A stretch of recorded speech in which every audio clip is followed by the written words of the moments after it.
হজরত তামিম আদ-দারি রহমতুল্লাহি আলাইহি বর্ণনা করেন, একবার আমরা আল্লাহ রসুল সাল্লাল্লাহু আলাইহি ওয়াসাল্লামের খেদমতে হাজির হলাম। তখন আমরা দেখতে পেলাম যে একটি উট দৌড়াতে দৌড়াতে আল্লাহর রসুল সাল্লাল্লাহু আলাইহি ওয়াসাল্লামের মাথার কাছে এসে দাঁড়িয়ে গেল। দেখে মনে হচ্ছিল উটটি আল্লাহর রসুল সাল্লাল্লাহু আলাইহি ওয়াসাল্লামের কানে কানে কিছু একটা বলছে। আল্লাহর রসুল সাল্লাল্লাহু আলাইহি ওয়াসাল্লাম তখন উটকে উদ্দেশ্য করে বললেন, উট, তুমি শান্ত হও। যদি তুমি সত্যবাদী হও তাহলে তোমার সত্য কথা তোমাকে ফায়দা দেবে, কিন্তু তুমি যদি মিথ্যা বলে থাকো তবে তোমাকে মিথ্যা কথা বলার জন্য শাস্তি দেয়া হবে। নিশ্চয় যে আমার নিকটে আশ্রয় নেবে আল্লাহ তাআলাও তাকে নিরাপত্তা দান করেন, আর যে আমার নিকটে আশ্রয় নেয় তাকে আল্লাহ কখনো নিঃস্ব হতে দেন না। সাহাবী তামিম আদ-দারি রাদিয়াল্লাহু তাআলা আনহু ইরশাদ করেন, আমরা বললাম, ইয়া রাসূলুল্লাহ সাল্লাল্লাহু আলাইহি ওয়াসাল্লাম, এই উট আপনাকে কি বলছে? আল্লাহর রাসূল সাল্লাল্লাহু আলাইহি ওয়াসাল্লাম বললেন, এটা আমাকে বলছে যে তার মালিক তাকে জবেহ করে তার মাংস খাবার সিদ্ধান্ত নিয়েছে, তাই সে তার মালিকের কাছ থেকে পালিয়ে এসেছে এবং এখানে এসে আমার নিকটে সাহায্য চাইছে। তামিম আদ-দারি রাদিয়াল্লাহু তাআলা আনহু বললেন, অতঃপর আমরা নিজেদের মধ্যে গল্পে ব্যস্ত হয়ে গেলাম। হঠাৎ সেই সময় উটের মালিক আমাদের নিকট ছুটে আসলো। সেই উট যখন তার মালিককে আসতে দেখল তখন সে পুনরায় আল্লাহর রাসূল সাল্লাল্লাহু আলাইহি ওয়াসাল্লামের কাছে গিয়ে দাঁড়ালো এবং ঠিক রাসূল সাল্লাল্লাহু আলাইহি ওয়াসাল্লামের বরাবর পেছনে লুকানোর চেষ্টা করল। উটের মালিক বলল, ইয়া রাসূলুল্লাহ সাল্লাল্লাহু আলাইহি ওয়াসাল্লাম, আমার এই উট 3 দিন আগে আমার কাছ থেকে পালিয়ে গেছে এবং আজকে আমি একে আপনার কাছে পেয়েছি।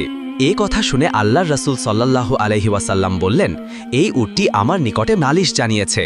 সে আমাকে বলছে যে তোমার কাছে অনেক বছর ধরে লালিত পালিত হয়েছে, বড় হয়েছে। যখন প্রচণ্ড গরমের সময় আসে তুমি তখন তার পিঠে চড়ে ঘাস এবং চারণভূমির এলাকায় যেতে, আর যখন শীতের সময় আসতো তখন তুমি তার পিঠে সাওয়ার হয়ে গরম এলাকার দিকে সফর করতে। আর এখন যখন সে বার্ধক্যে উপনীত হয়েছে তখন তুমি তাকে জবেহ করে তার মাংস খাবার পরিকল্পনা করেছ। উটটির মালিক বলল, ইয়া রাসূলুল্লাহ সাল্লাল্লাহু আলাইহি ওয়াসাল্লাম, ঘটনা ঠিক তেমনই যেমনটা আপনি বর্ণনা করেছেন, কিন্তু প্রশ্ন হলো উটটি আপনাকে সব জানালো কিভাবে? এ কথা শুনে আল্লাহর রাসূল সাল্লাল্লাহু আলাইহি ওয়াসাল্লাম বললেন, আচ্ছা বলো তো, একজন অনুগত একনিষ্ঠ খাদেমের তার মালিকের প্রতি খেদমতের প্রতিদান কি এটাই পাওয়া উচিত? উটের মালিক বলল, হে রাসূল সাল্লাল্লাহু আলাইহি ওয়াসাল্লাম, এখন আমি একে বিক্রি করব না, একে জবেহ করব না, আপনি যা অনুমতি দেবেন আমি তাই করব। এরপর আল্লাহর রাসূল সাল্লাল্লাহু আলাইহি ওয়াসাল্লাম সেই উটের মালিকের কাছ থেকে 100 দিরহামের বিনিময় কিনে নিলেন।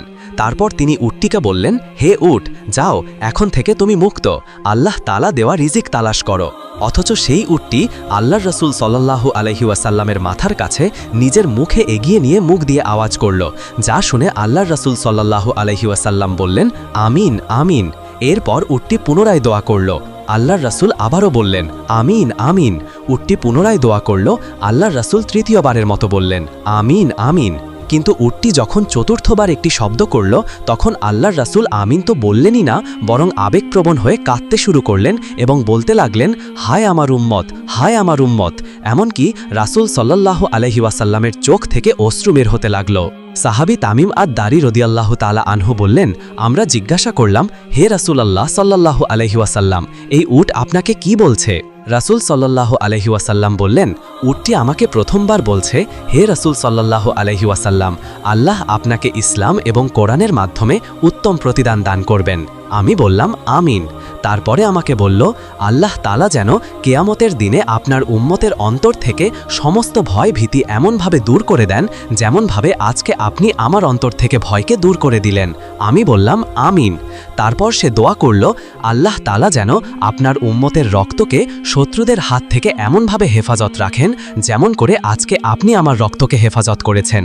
এরপর সে পুনরায় বলল, আল্লাহুম্মা আমিন, আল্লাহ যেন তাই করেন। এরপর চতুর্থবার উটটি বলল, আল্লাহ তাআলা যেন আপনার উম্মতকে নিজেদের মধ্যে ঝগড়া ফেসাদ, সেনাযুদ্ধ বিগ্রহ এসব থেকে হেফাজত করেন। এই কথা শুনে আমিন বলতে যাব, কিন্তু সেই দোয়াটি কবুল হবে না। আল্লাহর তরফ থেকে নির্দেশ আসলো। এ কথা শুনে আমার কান্না পেল, কেননা এই একই দোয়া আমিও আমার উম্মতের জন্য আল্লাহর কাছে বহুবার করেছি, কান্নাকাটি করেছি, হে আল্লাহ, আমার উম্মতকে অভ্যন্তরীণ ফিতনা, ঝগড়া ফেসাদ এসব থেকে রক্ষা করো। কিন্তু আল্লাহ তাআলা আমার প্রথম 3টি দোয়া কবুল করলেও শেষ 2টি কবুল করেননি। হজরত জিব্রাইল আলাইহিসসালাম আমাকে আল্লাহর পক্ষ থেকে খবর দিয়ে দিয়েছেন যে, হে রাসূল, আপনার উম্মতের মধ্যে সর্বশ্রেষ্ঠ ফিতনা হচ্ছে যে তারা পরস্পর ছোটখাটো ত্রুটি বিচ্যুতি নিয়ে একজন আরেকজনকে ফিতনাবাজি করবে, ঝগড়াঝাটি করবে, এসবের লিপ্ত হবে এবং এসব করে এরা ধ্বংস হবে। বাহিরের শত্রু যখন এদেরকে আক্রমণ করবে তখন এরা অভ্যন্তরীণ দ্বন্দ্ব কলহে ব্যস্ত থাকবে। এসব কিছু যা ঘটবে সবই তাকদিরে লেখা হয়ে গিয়েছে, কাজেই এই ক্ষেত্রে আল্লাহ আপনার দোয়া কবুল করবেন না। একদিন আল্লাহর প্রিয় রাসূল হজরত মুহাম্মদ সাল্লাল্লাহু আলাইহি ওয়াসাল্লামের সাহাবী ও জামাতা হজরত আলী রাদিয়াল্লাহু তাআলা আনহু দাওয়াতি কাজ শেষে বাড়ির পথে হাঁটতেছিলেন। ওই পথ দিয়ে যখন তিনি হাঁটতেছিলেন তখন হঠাৎ করে খেয়াল করে দেখলেন রাস্তার একপাশে একটি ফকির শুয়ে আছে। ফকিরটি প্রচণ্ড দুর্বল এবং জীর্ণশীর্ণ অবস্থায় রাস্তার পাশে শুয়ে আছে। হজরত আলী রাদিয়াল্লাহু তাআলা আনহু তার কাছে গেলেন এবং তাকে সালাম দিলেন, কিন্তু সেই ফকির সালামের কোনো উত্তর দিলেন না। হজরত আলী রাদিয়াল্লাহু তাআলা আনহু অত্যন্ত অবাক হয়ে তাকে বললেন, আপনি কি জানেন না কেউ যদি সালাম প্রদান করে সেই সালামের জবাব দিতে হয়? হজরত আলীর এই কথা শোনার পর ফকির প্রচণ্ড রেগে গেলেন এবং রেগে গিয়ে হজরত আলীকে বললেন, কে আপনি? আমাকে সালাম দিয়ে কি হবে?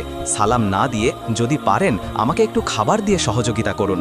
আজ 5 দিন ধরে আমি কিছুই খাই না, ক্ষুধার যন্ত্রণায় আমি জীর্ণশীর্ণ অবস্থায় এখানে পড়ে আছি।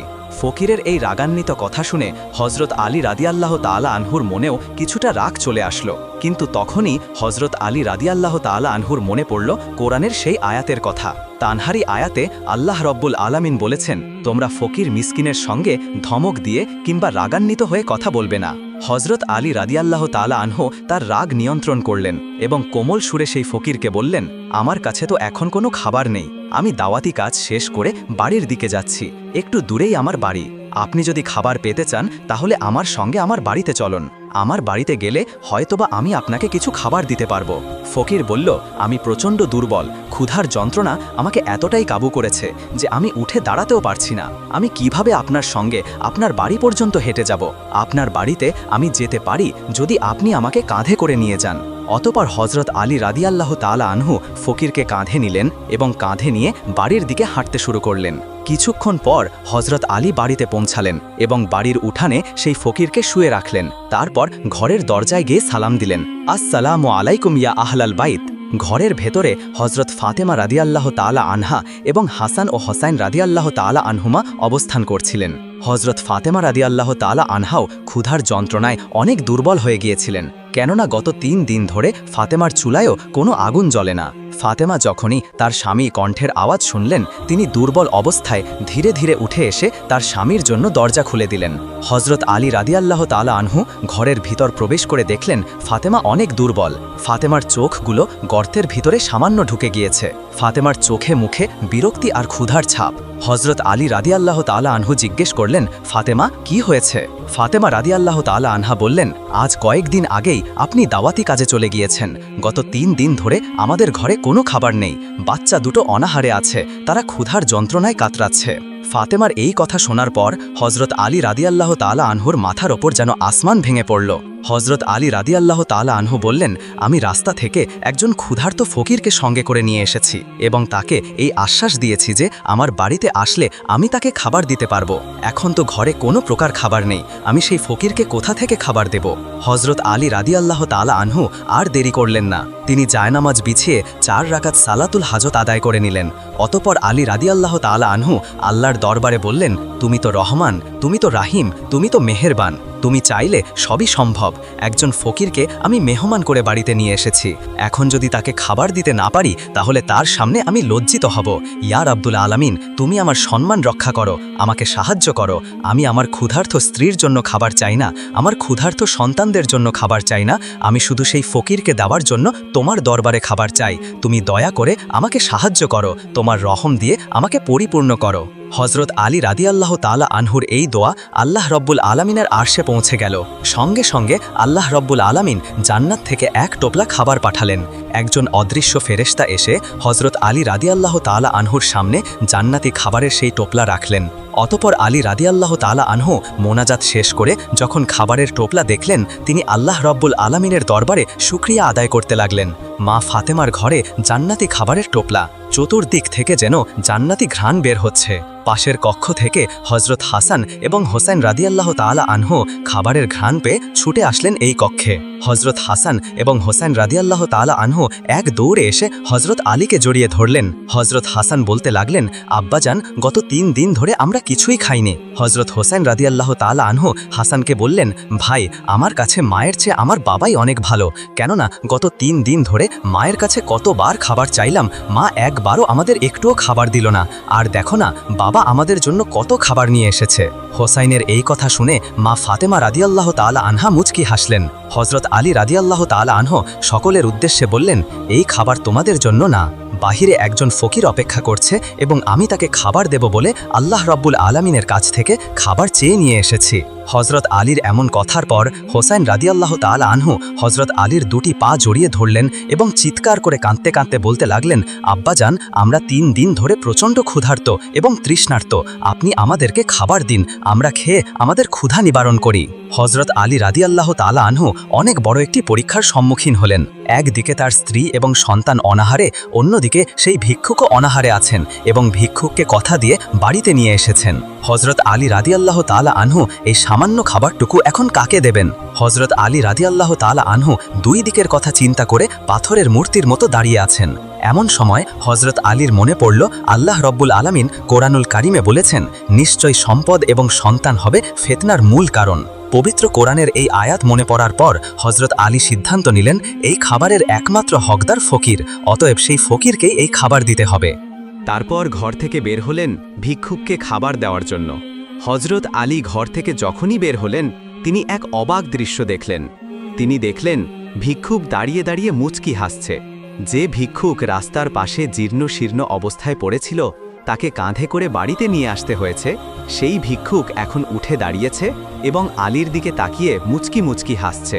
হজরত আলী রাদিয়াল্লাহু তাআলা আনহু কিছু বলার আগেই ভিক্ষুক বলল, ওয়ালাইকুমুসসালাম। হজরত আলী রাদিয়াল্লাহু তাআলা আনহু বললেন, কে আপনি? একটু আগেই তো আপনি রাস্তায় জীর্ণ শীর্ণ অবস্থায় পড়েছিলেন, আপনি এতটাই দুর্বল ছিলেন যে আপনাকে কাঁধে করে আমি এখানে নিয়ে এসেছি, আর এখন আপনি উঠে দাঁড়িয়েছেন এবং মুচকি হাসছেন। আর আপনাকে সালাম দিয়েছিলাম কবে? সেই সালামের জবাব আপনি এখন দিলেন? সেই ফকির তখন বলল, হে আসাদুল্লাহিল গালেব, হজরত আলী, আমি আর কেউ নয়, আমি আল্লাহ রব্বুল আলামিনের রহমতের ফেরেশতা। আমি আপনাকে পরীক্ষা করার জন্য এত কিছু করেছি। নবীর সাহাবীদের মধ্যে আপনি এমন একজন ব্যক্তি, আপনি একসঙ্গে এতগুলো ডিগ্রি অর্জন করেছেন, নবীর আর অন্য কোনো সাহাবী অর্জন করতে পারেনি। একদিকে আপনি আসাদুল্লাহিল গালেব, কাফেরদের জন্য সিংহ, অন্যদিকে রাসূল সাল্লাল্লাহু আলাইহি ওয়াসাল্লাম বলেছেন, আমি হলাম জ্ঞানের রাজ্য, আর সেই রাজ্যে প্রবেশের দরজা হলো হজরত আলী। অন্যদিকে আল্লাহ রব্বুল আলামিন আপনাকে প্রচণ্ড শক্তি দান করেছেন, এই যুগের শ্রেষ্ঠ বীর পালোয়ান আপনি। অন্যদিকে খাতুনে জান্নাত, যিনি জান্নাতি মহিলাদের সর্দারনি হবেন, তার স্বামী আপনি। অন্যদিকে হাসান হোসাইন, যারা জান্নাতি যুবকদের সর্দার হবে, তার পিতা আপনি। অন্যদিকে আশারাতুল মুবাশশারার সদস্য আপনি। জান্নাতি 10 জন সুসংবাদপ্রাপ্ত ব্যক্তির 4 নম্বরে রয়েছেন আপনি। আপনি একমাত্র সাহাবী যিনি এতগুলো গুণে গুণান্বিত হয়েছেন। আপনার প্রতি আল্লাহ রব্বুল আলামিন রাজি খুশি হয়ে আপনাকে এতগুলো গুণে গুণান্বিত করেছেন। এই খাবারের একমাত্র হকদার হলো আপনার পরিবারের সদস্যগণ, আপনি তাদেরকে এই খাবার প্রদান করুন। অন্য আরেক দিনের ঘটনা, একজন উদ্ভট এবং বিকৃত চেহারার ফকির সালমান ফার্সি রাদিয়াল্লাহু তাআলা আনহুকে সঙ্গে নিয়ে মা ফাতেমার বাড়িতে এসেছেন। হজরত সালমান ফার্সি রাদিয়াল্লাহু তাআলা আনহু ফাতেমার দরজায় গিয়ে সালাম দিলেন, আসসালামু আলাইকুম ইয়া আহলাল বাইত। হজরত ফাতেমা রাদিয়াল্লাহু তাআলা আনহা পর্দার অন্তরাল থেকে সালামের উত্তর দিলেন এবং বললেন, কে আপনি? সালমান ফার্সি রাদিয়াল্লাহু তাআলা আনহু বললেন, আপনার পিতা আল্লাহর পয়গম্বর আমাকে পাঠিয়েছে। আমার সাথে একজন ভিক্ষুক আছে। এই ভিক্ষুক আপনার পিতার কাছে গিয়েছিল, কিন্তু আপনার পিতার কাছে কিছুই নেই ভিক্ষা দেওয়ার মতো। এজন্য এই ভিক্ষুককে আপনার বাড়িতে পাঠিয়েছেন এবং আপনার পিতা বলেছেন আপনি যেন এই ভিক্ষুককে কিছু দিয়ে সাহায্য করেন। হজরত ফাতেমা রাদিয়াল্লাহু তাআলা আনহা বললেন, আমার ঘরে তো তেমন কিছুই নেই, এই ভিক্ষুককে আমি কি দিয়ে সাহায্য করব? তবে হ্যাঁ, আমার পছন্দের একটি চাদর আছে, আমি এই চাদরটি আপনাকে দিচ্ছি। আপনি এই চাদরটি ইহুদির বাড়িতে বন্ধক রেখে সেখান থেকে যে অর্থ পাবেন সে অর্থগুলো এই ভিক্ষুককে দিয়ে দেবেন।